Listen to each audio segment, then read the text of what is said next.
All right. Okay, thanks a lot for the introduction and for the invitation. It's really nice to travel again, and I'm happy to see all of you, so thanks for coming. I'm going to talk about expanders in high dimensions. So I'll start by talking about expanders and slowly move into the high dimensions part. So expander graphs. I don't know exactly the composition of the audience. I was told it's a bit broad, so I'll give some intro about it. Please feel free to also stop me. So an expander graph is like a network with nodes and connections between the nodes that are the edges. And what makes it an expander is that it's very, very highly connected on one side, but it's also very sparse on the other side. And these are two kind of conflicting properties. Every node sees only few other nodes, but together, if you try to cut the nodes into two parts, many edges will cross the parts, a constant fraction. So it's kind of a prime object in the sense that you cannot split it up into smaller parts. If you run some algorithm and you want to divide and conquer your graph, an expander graph doesn't let you do it. Okay, so that's intuitively what an expander graph is. And expander graphs have been discovered in the 1970s, but they really took off in the 80s and onwards, and they're super important in computer science. We see them applications everywhere, and also in a lot of areas of math, in group theory, in geometry, what have you. Expander graphs are really an important and basic object. So if you haven't yet heard about them, I encourage you to read a little bit about expander graphs. I'll tell you a couple of, I think, very beautiful applications of expander graphs, but really this is just the tip of the iceberg. Okay, so one of the most natural ways that expanders occur is when you analyze Markov chains and random walks on a graph. So here is a couple of examples of Markov chains that are interesting to us. So suppose you are looking at configurations of some system. For example, you have a deck of cards, 52 cards, and you want to shuffle them into a random deck, right? Because you want to start playing your poker game and you want it to be random. So how many possibilities are there? There's 52 factorial different possible shuffles. And you want to sample a random one. How can you do it? Well, we know what we really do. We just shuffle. But why is that a good idea? Why does that really lead to a random configuration? So to analyze this formally, what we can do is look at a graph. So this is an example of a graph where every node is one of the 52 factorial different configurations. Of course, we don't write this graph out. It's way too big. But we think about it. And we put an edge here. It's a directed edge. If you can reach one configuration from another configuration by one of the shuffle moves. And this is a graph, or it's a Markov chain. And now what we do is, when we shuffle, you can think of it as if you start at some arbitrary location, and then every shuffle step leads you to some neighbor in this huge Markov chain. And you're really taking a random walk along this graph. And the question is, how many shuffles do I need so that I can say, I'm pretty sure I reached a random location, and this is something you want to analyze. And one way to analyze it is to understand the expansion of this entire Markov chain. If you reach some bounds, say through spectral methods, about how quickly this random walk converges, then you know you reached a typical random configuration. Okay, so that's one example. Here's another one. I understood from Dan that there might be some physicists in the audience, so I thought I'll put a more physical-oriented example.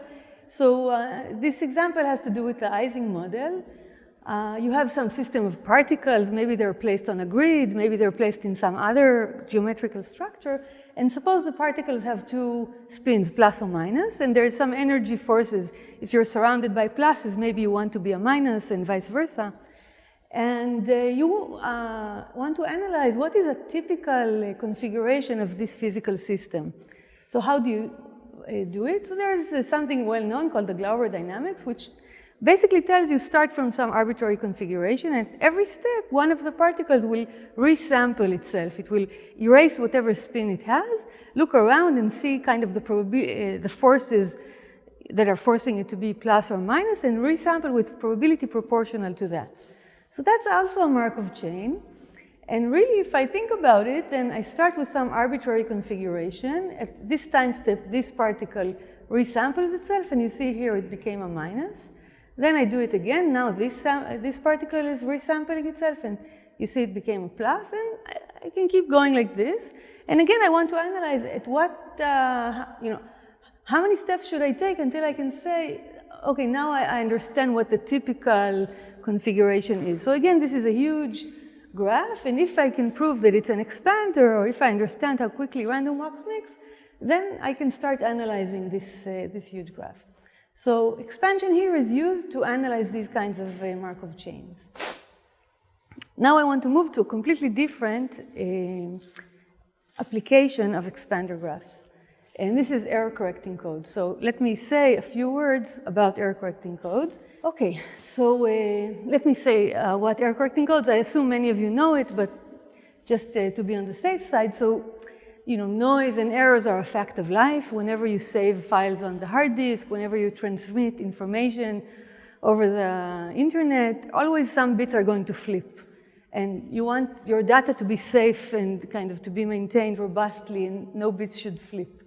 So the most naive idea is that if you want to send me some message, say 0101, maybe you will just repeat every bit 3 times. You would just, like we're in a party and there's a lot of noise and you want to tell me something, you just shout, 000, and then 111. And so, I understand, even if I didn't hear the first 0, by the time you shouted 3 times 0, I got the message. So this is a nice idea, but the problem is it will be able to correct 1 bit flip. If one of the zeros accidentally got flipped to a 1, after receiving the 3 zeros, you will understand that, okay, maybe the sender sent 3 bits and one of them got flipped, but the majority is still correct. But if 3 or 2 bits even got flipped, the first bit is lost forever. So luckily, this was studied already in the 1940s, and it was observed by Shannon and Hamming that linear algebra really saves the day here. And if you allow yourself not only repetition of bits, but also linear combinations of bits, so every output bit will be some linear combination of the message bits, things change dramatically. And now you can tolerate a constant fraction of bit flips.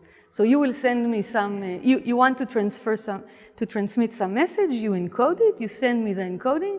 Even if 10% of the bits got completely scrambled, I will be able to recover it perfectly, and every one of the original bits of the message will be recovered correctly. So of course, this is a very fundamental thing, and we use it all the time in our computers and telephones and so on. So I want to look at it from a slightly more mathematical point of view, and what is the picture here? So here I drew just the space of all messages. So basically all k-bit strings that you want to send. And now instead of sending a message x, you encode it. Basically, you compute this w, which is an encoding of x. And what is this w? Every bit of w is some linear combination of the bits of x. Okay, and you send over w. Okay, the receiver doesn't get w. The receiver gets w where some constant fraction of the bits of w became flipped. So what does the receiver really get? It gets some point. So now I view this square as some kind of geometric space where the points here are the valid w's. So for every valid x here, there's a single valid point here. It's the image of this encoding. And 2 points here should be quite far apart. So let's pretend that they are for a minute. Now the receiver doesn't get w. Instead, they get w prime, which is w, and after a few bits got flipped. And maybe that happened adversarially. We don't know which ones. So the receiver, what can they do? They just look around at the nearest strings around it until it finds a point that's a valid code word. It's one of the points in the image of the encoding. And then the receiver says, okay, now I understand what you wanted to tell me, and I decode it, and I figure out the message. So that's wonderful, and it will work if the red point did get so far from W that it's actually becoming closer to some other point. Okay, so as long as we can guarantee that the image here contains points that are far apart from each other, we are in business. Okay, so here's the picture again, smaller. And now the question is, which linear subspaces, the image of this encoding, are good? They have very far apart code words. And it turns out that a random subspace is already very good. The distance between pairs of points is going to be linear.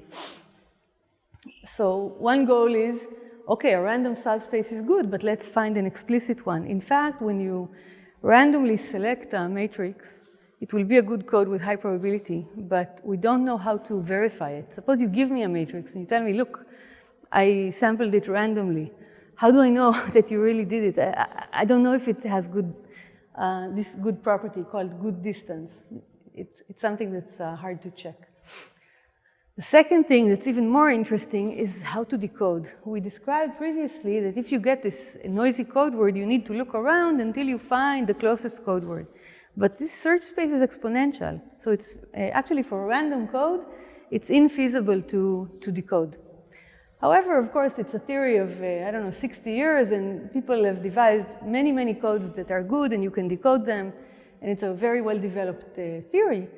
I want to talk about a specific construction from 25 years ago by Sipser and Spielman, a beautiful, beautiful construction of such subspaces C that are good, and the way they're defined is based on expander graphs.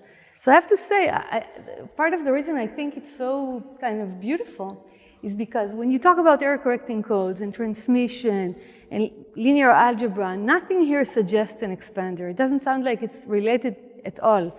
So the fact that expanders kind of suddenly appear, I find it kind of nice. So how do they appear? The idea is that this image, this set of points over here, is a linear subspace. And one way to define a linear subspace is through equations. You just say it's all the n-bit strings so that the first 3 bits sum to 0, and these bits sum to 0, and so on. And the idea of Sipser and Spielman is to derive these equations by using an expander graph. So here is a picture. The Sipser-Spielman, the expander code is going to be like this. The bits of the code word are going to be on the edges. So the length of the code word will be the number of edges. For every edge, I have a bit. And what are going to be the equations that tell me when a code word is okay? The equations will be for every vertex. Every vertex, for example, this guy, looks at the bits that touch it. This guy has 3 neighboring edges, and it will check that the sum of the bits written on these edges, so here it's 1, 0, 1, sum to 0 modulo 2. So every vertex defines an equation this way. You can see, for example, that this equation is satisfied. 1 plus 1 plus 0 is 0 modulo 2. But you can see that the equation here is not satisfied. 0 plus 1 is not 0 modulo 2. So when I wrote down this string, it didn't turn out to be a valid code word. Okay, so the code words are the solutions. It's the strings of blue bits here that satisfy every single one of the equations. Okay, so we defined, this is a good definition of a linear subspace for every graph. But what happens when the graph is an expander graph? When the graph is an expander graph, you have this extra property that we wanted. Remember, we wanted every pair of different code words to be far apart. This is called the distance of the code. So expansion exactly promises me that if I have 2 different code words, so that's like 2 different solutions to the equations, I know that they're far apart. And intuitively, why is that?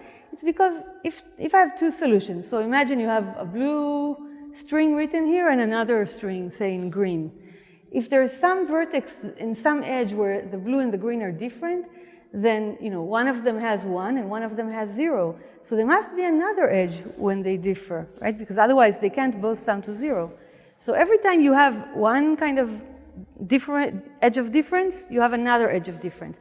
Now you go to the endpoints of these edges. Again, they should have more edges of difference. And because of the expansion, this kind of propagates, and you see that every two different code words must have many, many locations where they're different. Okay, so that explains the distance. Sipser and Spielman did much more than that. They showed a very simple decoding algorithm, and they analyzed and showed that it works. But okay, that's already beyond our scope. It's just a survey. Okay, so I gave two examples of where expanders appear and are kind of interesting to see. Now I'm going to move slowly towards describing high-dimensional expanders.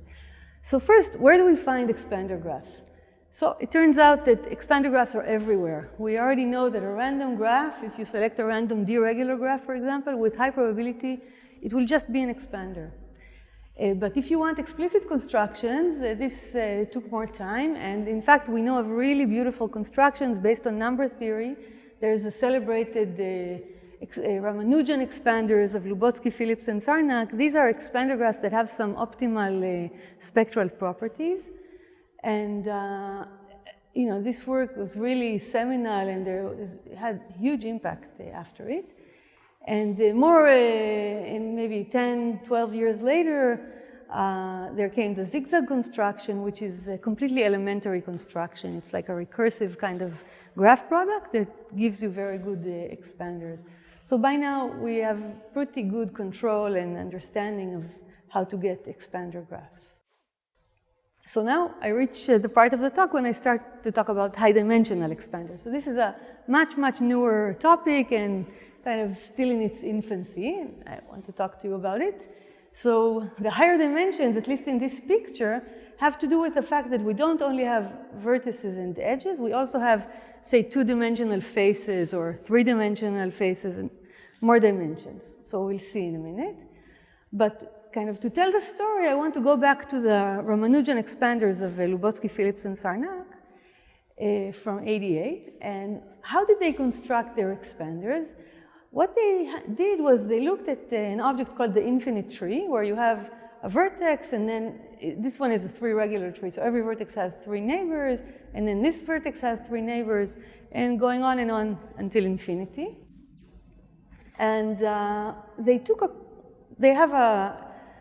okay, it's well known that there's a group of linear matrices that acts on this tree, and they just took a quotient of this group, which allowed them to basically glue together different parts of the tree to each other and to get a constant size, not a constant, a finite size object, which is a graph. And the graph inherited the spectral properties from the infinite tree, and that's how they proved their Ramnujan property. That's not important for us. What's important is that they started out with an infinite object, a well-known object, the infinite tree, and they quotiented it using group theory. Okay, and this, as I said, was really one of the fantastic works in this area. Now, after they did that, Lubotsky, together with Samuels and Vishne, said, we also have the math not only for the infinite tree, but also for objects that are like the higher dimensional analogs of this object. What is the higher dimensional analog of the infinite tree? Well, actually, in combinatorics, we have different ways of generalizing and making something high dimensional. This is one that comes from linear algebra. It's called the Abrotics Building. What you see here, instead of just looking at vertices that have edges coming out of them and then more edges and more edges, here we have triangles, and on every edge of the triangle, you have more triangles. And then on every edge of those triangles, you have more triangles. So it's like an infinite kind of sequence of books that flip out of this object. And this is the Abrotics Building. And what they did is they said, okay, let's use group theory to quotient this building on itself, and we'll also get something. Now it's like the expander, but it's going to be high dimensional. And that's what they did. They defined quotients of the Abrotics Building, and this gave them an object. What is this object? It's no longer a graph. It's now a simplicial complex. It's just a graph, vertices, edges, but also triangles. It's like hyperedges of three vertices. And that's it. They constructed it. And now you can start studying it, and you see that it has really kind of surprising properties. And really the notion of high-dimensional expansion, at least parts of this notion, were developed just by studying this object. So it's not as if first the property was defined and then the object was found. It's more like you already had the object and now you try to understand what are these properties. So for example, this graph is not pseudo-random, or this simplicial complex. It's not like random. It's much, much better than random. So if you select a hypergraph or simplicial complex at random, you will never get something that has these properties. It has other amazing properties. It's very sparse, so every vertex participates in a constant number of faces, and yet the random walks are well connected. So if you take a random walk on this object, you're walking not only between vertex and vertex, you can also walk, say, from triangle to edge to triangle. And all of these will be very well connected. And there are other notions. These objects satisfy Gromov's topological overlap property, and there are cosystolic expanders. And there's many other things that they have, just mentioning them. Okay.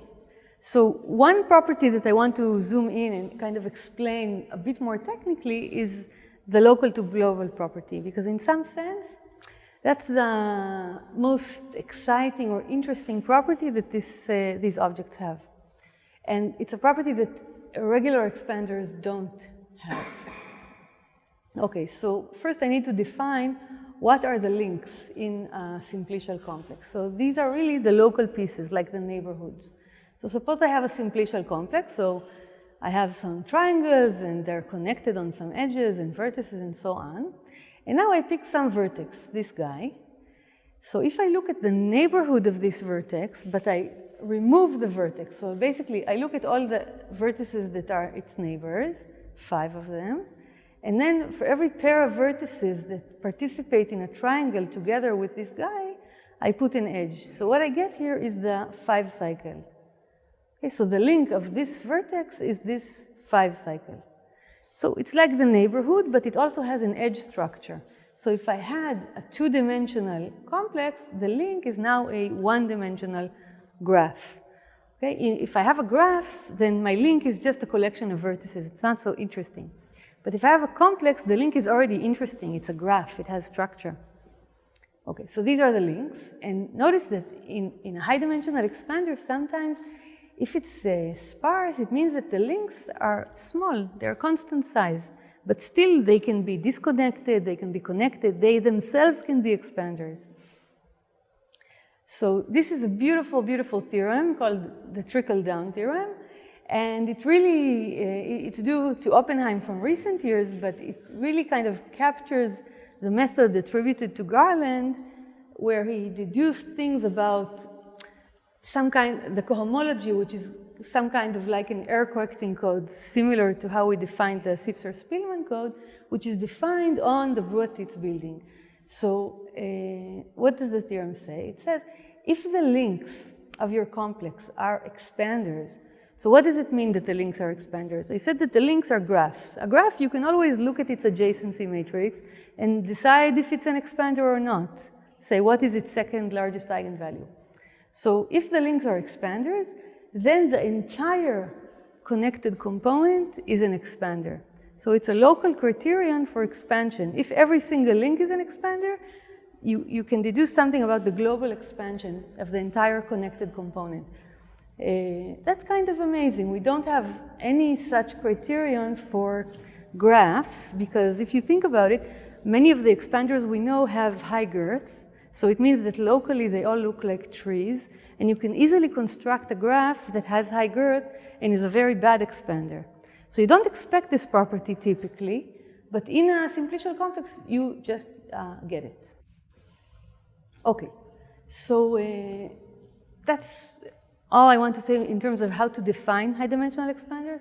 I want to go back and show you a couple of applications that kind of relate to the applications I talked earlier for expanders. So let's see how I'm doing. Okay.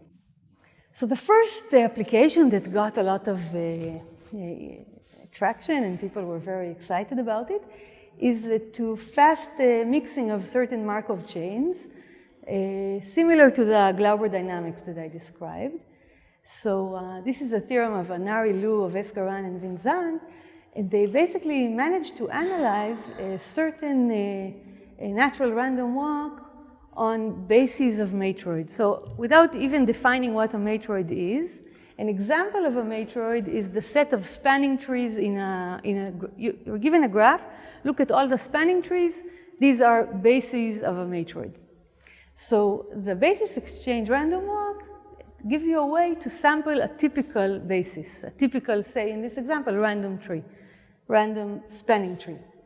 And what does the random walk say? It's very much like the Glauber dynamics. You start with some spanning tree, and then you select one of the edges to erase. Say here, you're going to erase this edge from the spanning tree. I don't know if you see the pink is supposed to highlight the spanning tree. Anyway, you erase one of the edges of the spanning tree, and now you have basically 4 available edges to make it back into a spanning tree. You sample one of them. Here, I put this one. And then you do it again. You erase some other edge, and you sample it, and you keep going. And the open question from, I don't know, 30 years ago by Mihail and Vazirani was, analyze this. How does it converge? How fast does it converge in polynomial time?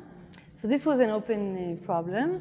And they managed to solve it. They managed to analyze this Markov chain by not looking at this thing as if it's a graph, not putting every single configuration as a vertex in the graph, like we described in the beginning when I showed you the decks of cards and the shuffle. I said for every deck, let's put a vertex and let's look at this Markov chain.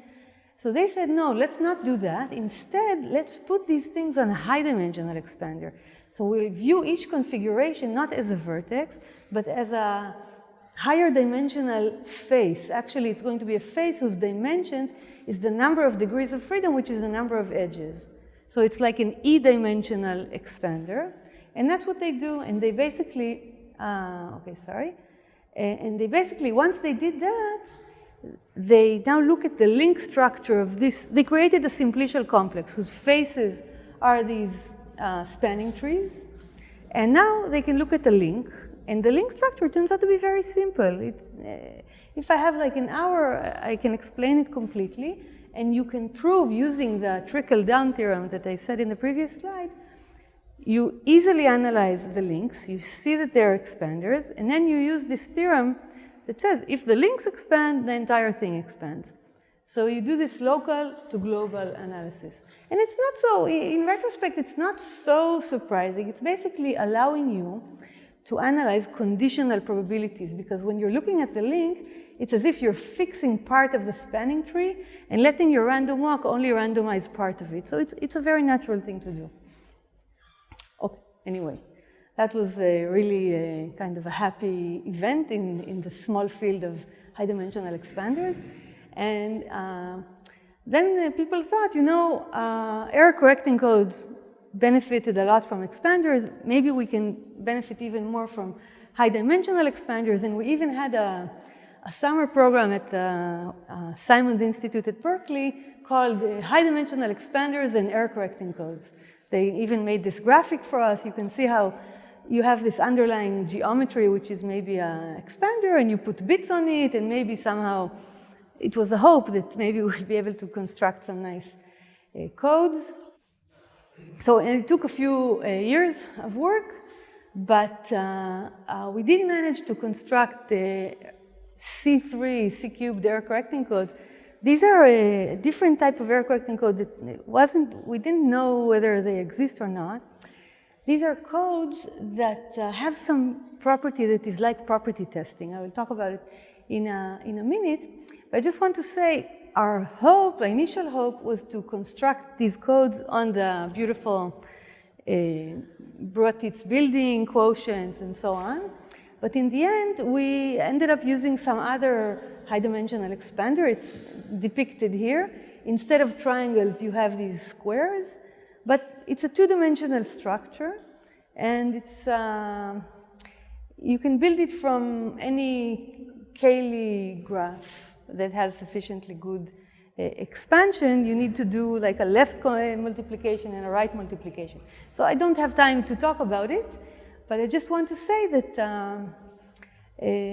these objects, these high-dimensional expanders, gave rise both to these locally testable codes and to a quantum LDPC code. So it seems like this direction, there's still more maybe to look at.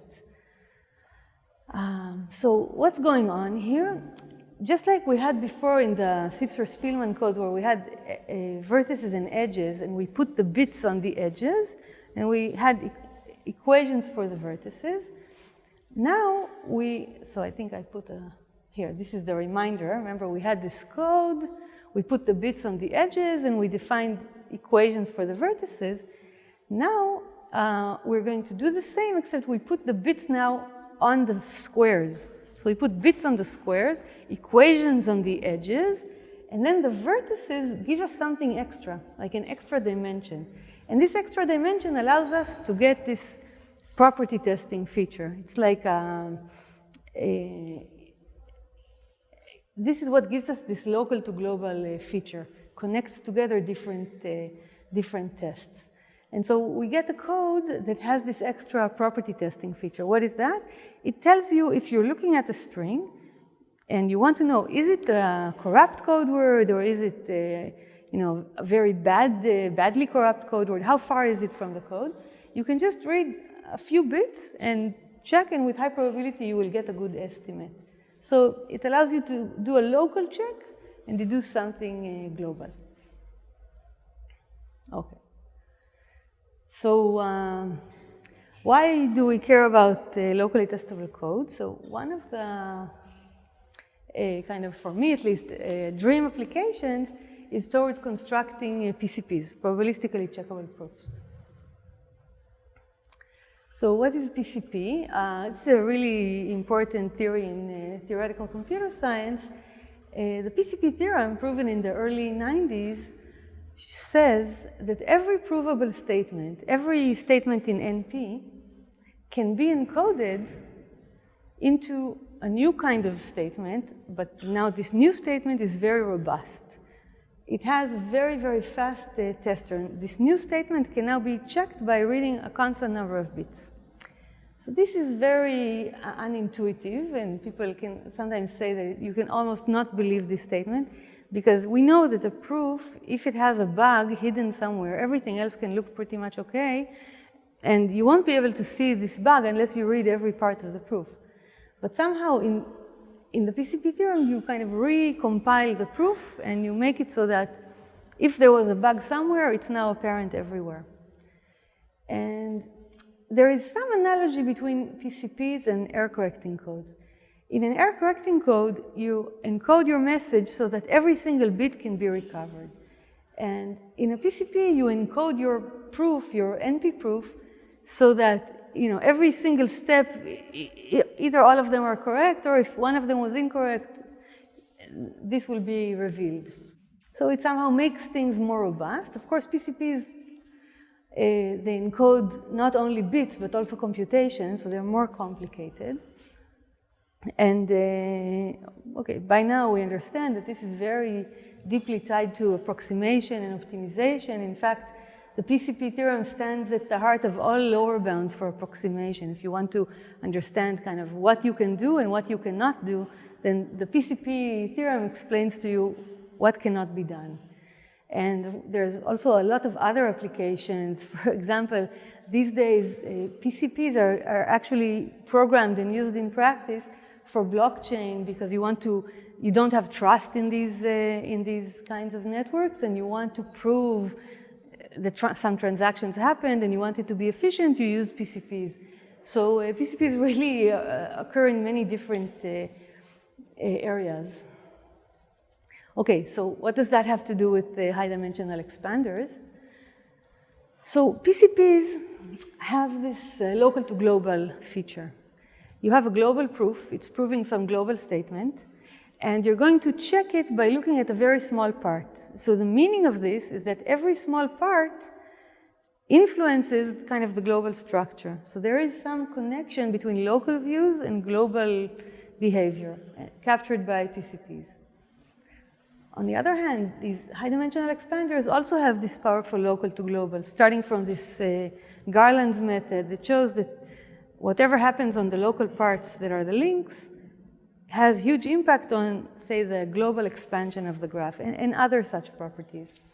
So both of them have this powerful local to global feature. And when I first learned about these objects, I saw that they have some combinatorial property that at that time I was really interested in disproving. So I thought I almost have a proof for how no family of subsets can have such and such property. And then it turns out that these guys actually have this property. So I already felt that if they disprove some conjecture that they have, they must be interesting. But okay, since then we still haven't managed to construct PCPs from them, but we're making some progress. So this is the hope. Can we use the high-dimensional expanders to construct the PCPs? Now, maybe I should have said the currently known proofs of the PCP theorem, they're quite complicated. And it's not that the analysis is so complicated, it's also that the steps in the construction, like the algorithm for constructing the PCP is quite, it's not so elegant. You first do one kind of encoding, then you take parts, then you do it again, then maybe you need to do it one more time. And there's another kind of construction of PCPs using expanders. This one also has many, many, many steps recursively. So it would be really nice to get like a one-shot construction. I tell you what the original NP witness is, you do this one shot, and there you have it. I think that would be really beautiful and probably also give us much better parameters. And also just give us a better understanding of what's going on here. It's still, I wouldn't say we really understand these objects nicely. So that's the dream. Now let me summarize the talk. We started out talking about expanders and showing how useful they are. They can be useful for understanding convergence of Markov chains. They can be useful for constructing error-correcting codes, many other applications. And then we talked about high-dimensional expanders. This is a really new direction. People are slowly starting to understand what the definitions are, what are the interesting properties, what is less interesting. And there's also some already applications to computer science. I believe that there will probably be many more applications and also more constructions and connections also to other areas that we haven't yet explored. So I think it's a really exciting area, and I urge you to take a look at it if you're interested. Kind of the key points in this topic that we talked about, one is that they naturally capture Markov chains of configurations. So if you're looking at some kind of Markov chain and the states in your Markov chain naturally consist of more than one dimension, it makes sense to try to look at it from a high-dimensional expansion point of view. So that might be useful. Another very, very interesting feature is that they have this local to global feature. For example, the trickling down theorem that says that expansion locally implies expansion globally. And this allowed us to construct these new locally testable codes. And finally, it's just a new playground of objects that you would never kind of think of them if you try to play around with like random structures, because they have properties that are really unlike random objects. And it's a potential also for counterexamples. If you try to prove something and you don't manage, and then this object comes along and suddenly it looks like it's doing something impossible. So maybe there's other examples, counterexamples to be found here. Okay, so thanks for your attention. Thank you.